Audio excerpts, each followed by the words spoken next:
Access to Democracy is made possible by donations from the following organizations. Thomson Reuters, a global company with expertise and insight to unravel complex situations in the areas of law, tax, compliance, government, and media.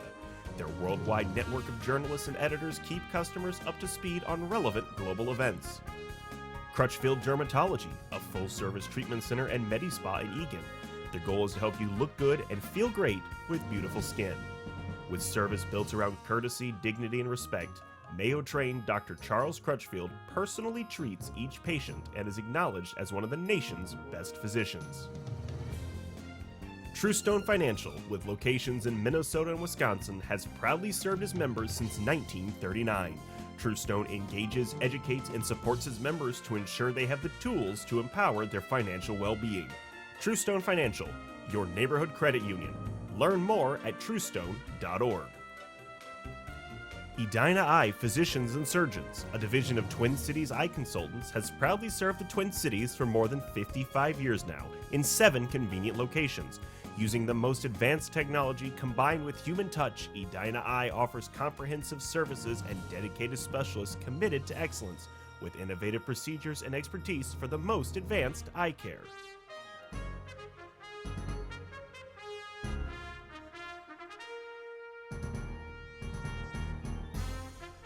Welcome. Access to Democracy returns. Alan Miller with you, and we have a return guest finishing a long string of interviews as we are here fighting the music. But welcome back, David Housewright. Thank you. Thanks for having me. We're here on the 20th of May.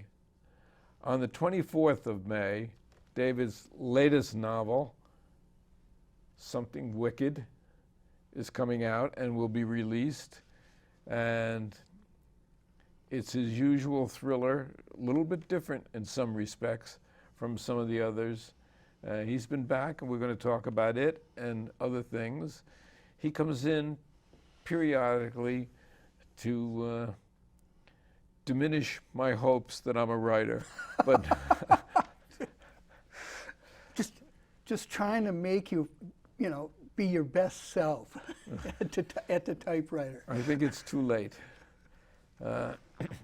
Anyway, this is another Rushmore McKenzie novel. Yes. He's been one of my favorites, and we've been through a lot of Rushmore McKenzie novels.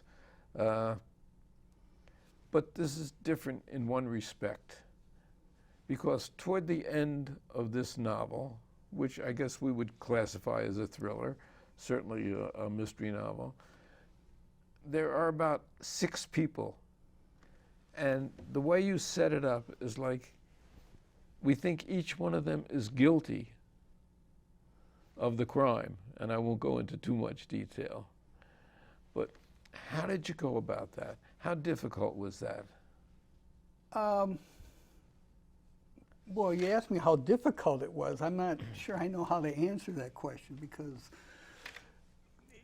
it's all books are difficult in that you have to figure a way to tell the story you want to tell. The difference with this one was from the very beginning, I wanted to write a homage, for lack of a better word, to all those great crime novels written by Agatha Christie and Josephine Tay and Earl Stanley Gardner with the Perry Mason, and where you gather all the suspects together and you reveal the criminal. And you do. Yeah, but I also make fun of it, because in real life, that never happens. I mean, it is not going to happen in real life. So to make it work, to make it honest, so that when the cops knocked on the door, people would go, yeah. That was a little different. That took a little craftsmanship. But basically, that's what I wanted to do. I wanted to pay tribute, if you will, to all those great writers. But there's a scene. I understand that now. I didn't understand it when I read the book. Okay. But that's really interesting, because that's just what you do. and you keep us right on the edge until really the very end of the book. The last page, that's always my goal, is to make sure nobody figures it out until literally the last page. Sometimes it works, sometimes not so much. Obviously, it works. Thank you. Now, I was surprised when you told me that there's even the son of Something Wicked, or I should say a later Mackenzie novel that's already completed.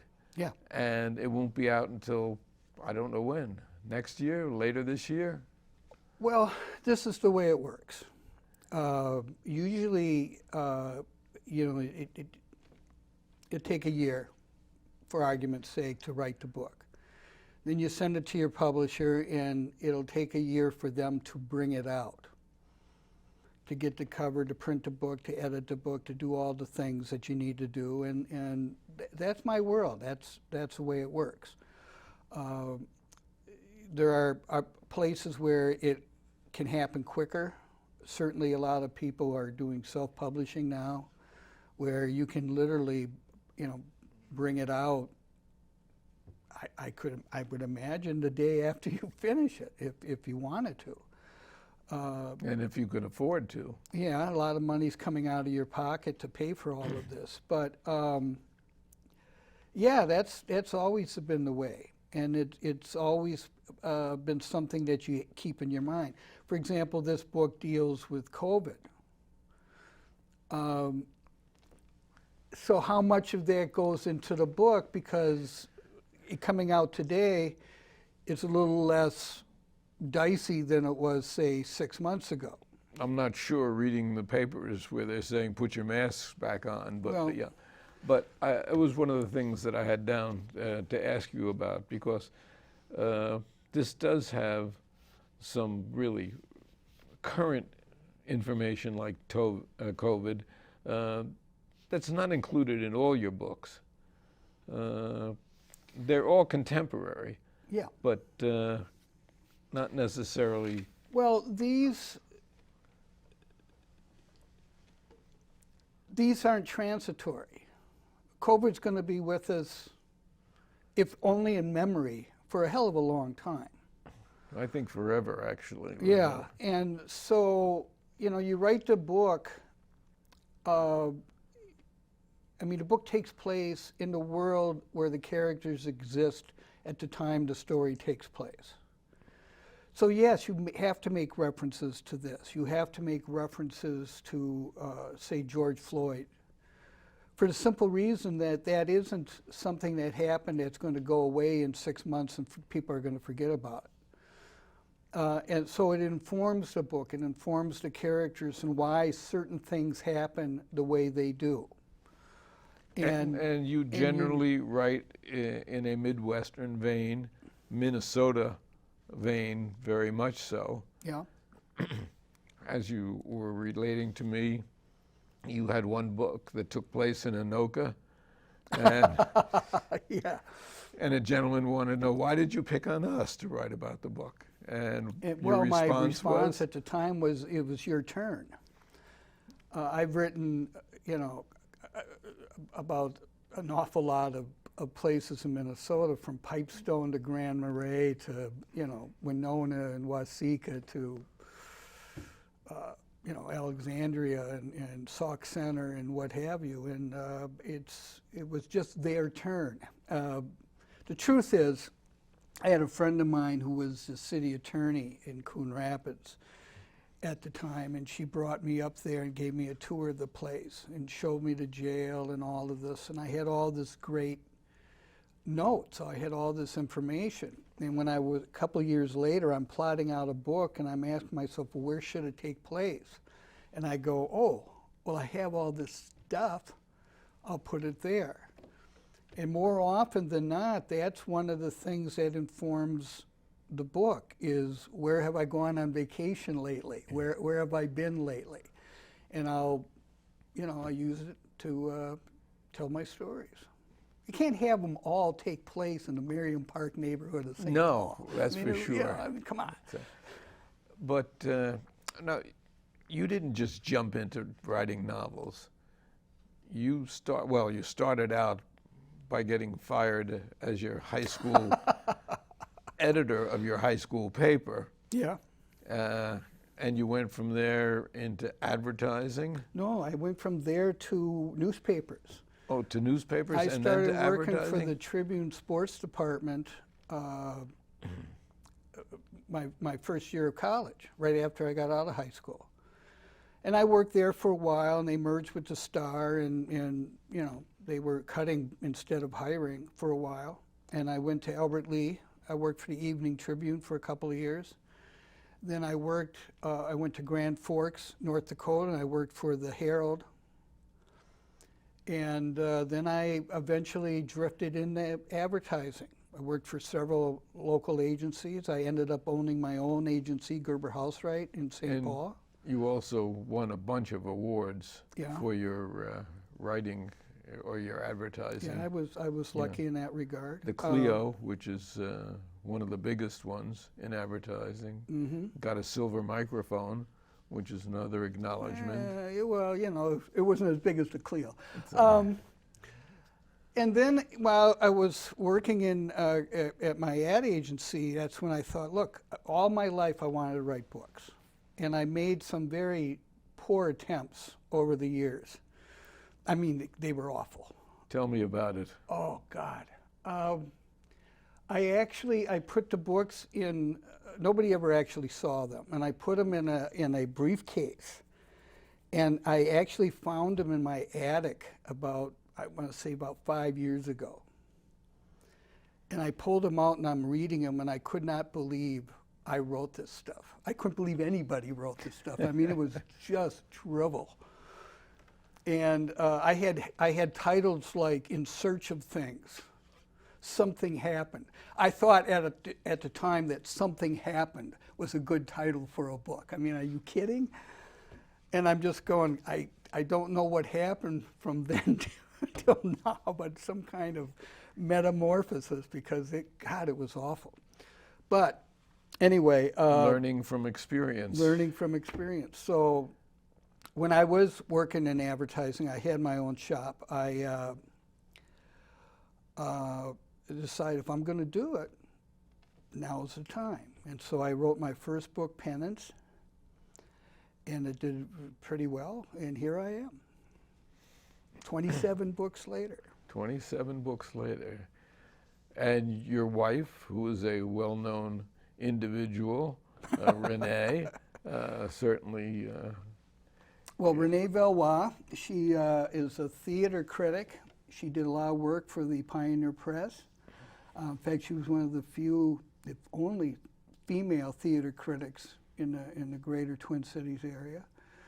And she worked for the Aveda. She was the copy director for the Aveda Corporation. She worked in advertising. That's where we met years before that. And now she's also working on books. She's writing nonfiction.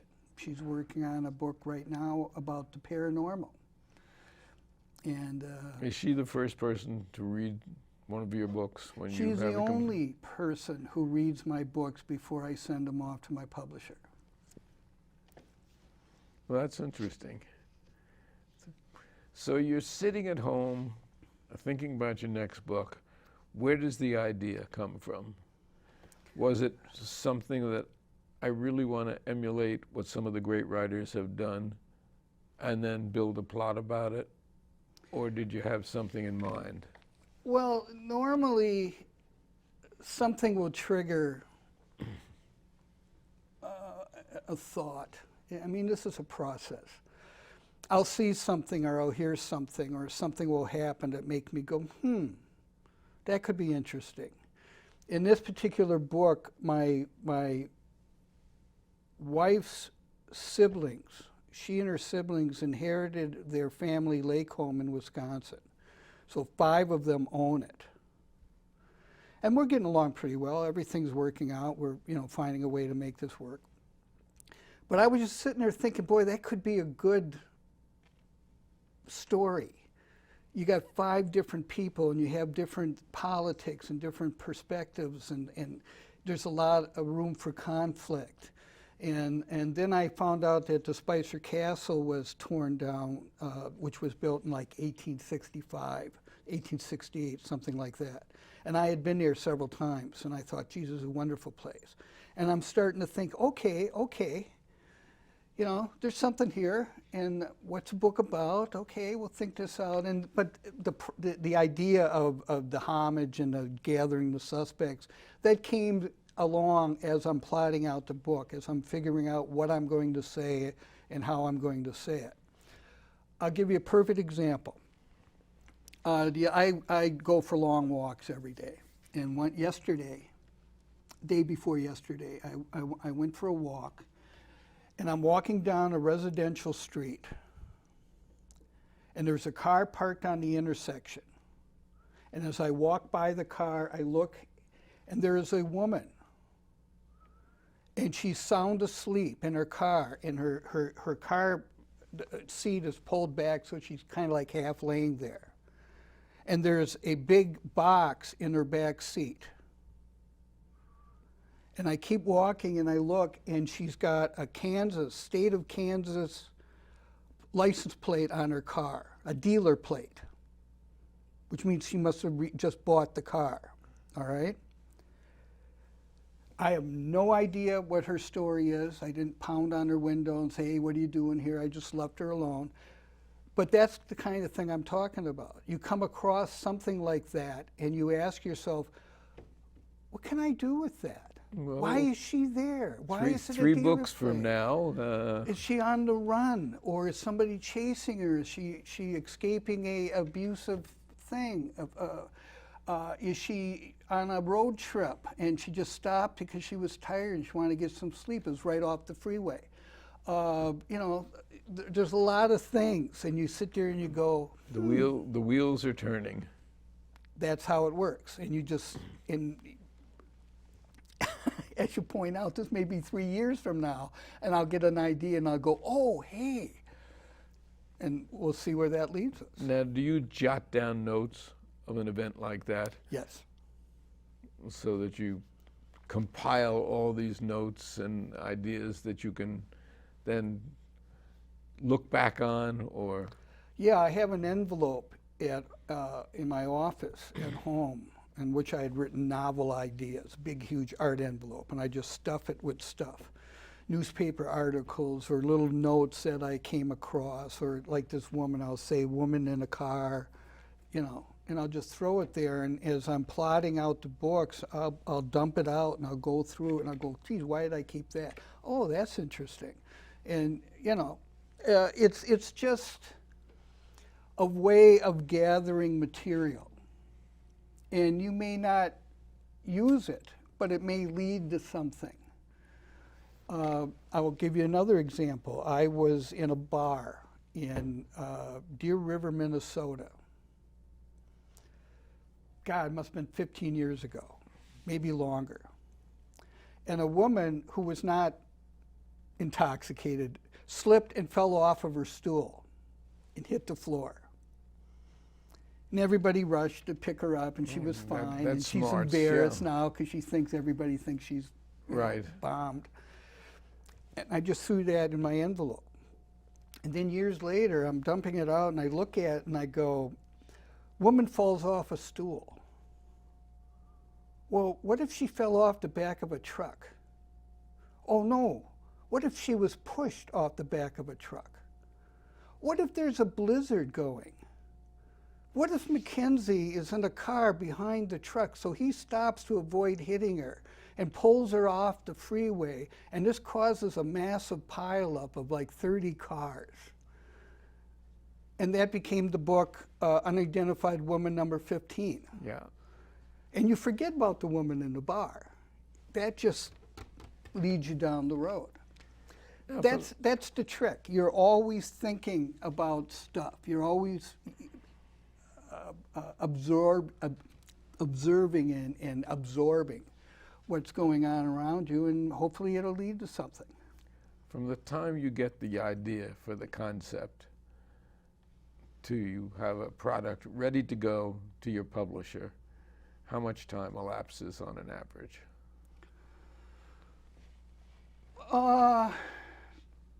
Anywhere from 6 to 9 months. But half that time, well, maybe not quite half, but a lot of that time will be me thinking it out. Thinking it through and writing down notes, and not necessarily doing an extensive outline, but figuring it out. I knew who did it. I knew how they would get caught before I began the book. In Something Wicked. Yeah. I always know how the book ends before I begin. And that's just the way I work. A lot of people have different processes. I was very lucky to have known Elmore Leonard, the great Elmore Leonard, and he wrote a lot of westerns like Hombre and 310 Great writer, great favorite of mine. Right. The TV series Justified was based on his work, and you know. And I remember we were chatting one day, and I asked him if he was working on anything, and he said, yeah, he was about 25 pages in on a book. And I asked him, what's it about? He says, I don't know yet. This is my hero, right? And I'm like, wow, because that is so opposite of the way I do things. Yet I really want to write like you do, you know? So, yeah, everybody has their own system. So we have 6 to 9 months. How many hours a day? Well, like I said, I'm always thinking about it. Yeah. I'll have dinner, and in the middle of the conversation, I'll stop and I go, well, wait a minute. And I'll be gone for a minute and a half, and then I'll come back, and they're like, are you paying attention? No, I'm not.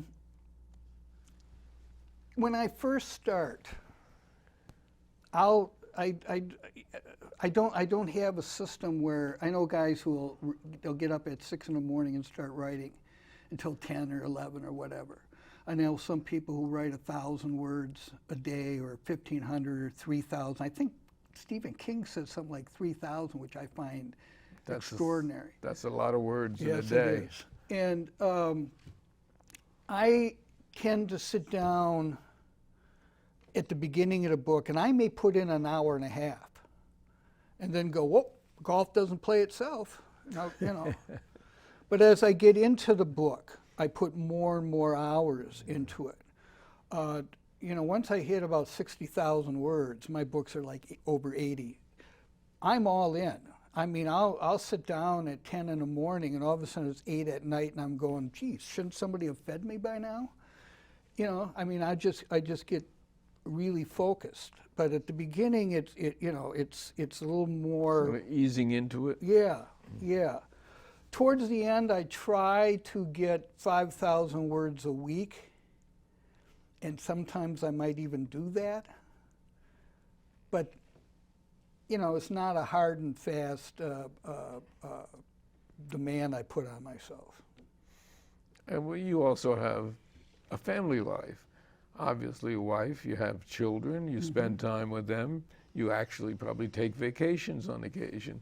Yeah. And find locations other than Minnesota that you might want to slip in someplace. Well, that way I can deduct my vacations on my taxes. Nobody heard that. No, it's legit. It is. Yeah, it is. my accountant is explaining it to me, and I'm going, okay. So let's go to London. I got to do something in London.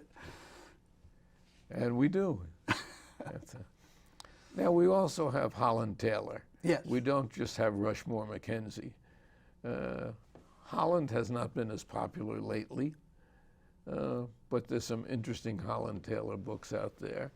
Well, How do we differentiate? Well, McKenzie is more lighthearted. McKenzie is doing what he does because he enjoys it, because it's fun for him, because he thinks he's making the world a better place. I mean, when his head hits the pillow at night, he may have been confronted by some terrible, terrible things, and he might have done some of those terrible, terrible things. But he goes to sleep knowing, or at least believing, that he's made the world a little better place. Taylor is And he's not worried about where his next dollar is coming from either. No, he's independently wealthy, and he's, you know, so it's all good. Taylor is a traditional trench coat detective in the Sam Spade, Philip Marlowe vein. He's more of a loner by choice. He's not nearly as humorous. And he's doing what he does because he's good at it, because he knows how. And because this is better than working 9 to 5 as an accountant in his head. So his books tend to be a little more violent. They tend to be darker. I will slide over into some really serious stuff that you won't find in the McKenzie novels. In fact, I'll do that where I'll have an idea for a book, and I'll stop and I go, oh, I don't know, doesn't sound like McKenzie to me. This sounds more like a Taylor, and then I'll do that. So are we going to see another Taylor soon, or? Yeah, I actually have one finished called The Girl in the Dumpster. And I'm not trying to be facetious with that title. And we're looking for a home for it. We're talking to a couple publishers. I'm hoping that I can get it out by the end of the year. But, I already told you how things work. Yeah. So I might not be able to manage it. We'll see. And, well, we're down to a minute and a half. Oh, my goodness. Lonesome business writing, the pandemic probably didn't affect you a lot in the way you prepare. No. So. No, I kind of hang around the house anyway. I didn't get out to do the stuff I normally do. I like to walk the ground. I like to meet the people. I like to go to the places where everything takes place. And I didn't necessarily get a chance to do a lot of that, but no, COVID wasn't that hard on me. In terms of professionally? Yeah. Yeah. Actually, I made an awful lot of money. My agent sent me, I got a check, and I had to call a royalty statement, and I called my agent asking her, is this right? And I kind of feel a little bad because COVID was very good to me. People read more. Yeah. And 30 minutes goes by very quickly. Especially when I give long, rambling answers to your simple questions. Those are the things that really make for a great interview. We've been talking with David Housewright, a favorite author and novelist, and a vicious critic of other people's writing, and he's welcome back here anytime. It's always a pleasure. Thank you. David, thank you.